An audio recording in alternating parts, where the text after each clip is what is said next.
Katharauni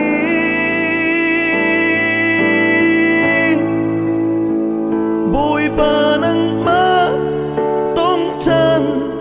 Kaher Bùi ba nang ma nay chân Kaher Ni tin kanun naka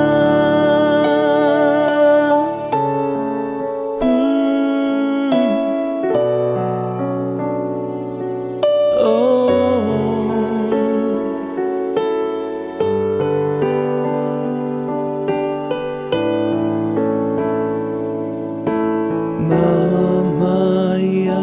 kahung chokta kasini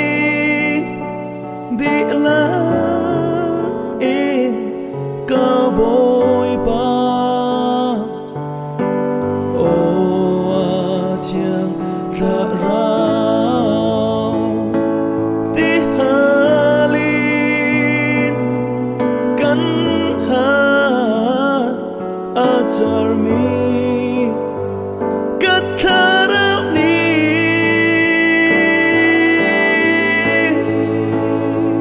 Bùi ba nang ma tông chân Kaher Bùi ba nang ma nay chân Kaher Ni tin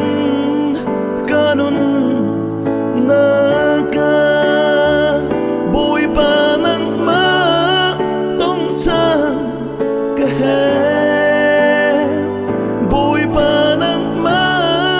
nay chân Kaher Ni tin kanun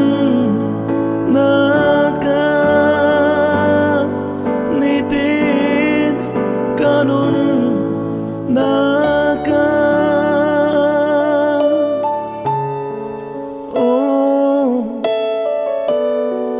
Boy back and hair, boy back and hair. Ni tin kay kanan na oh zung zalin ganun na.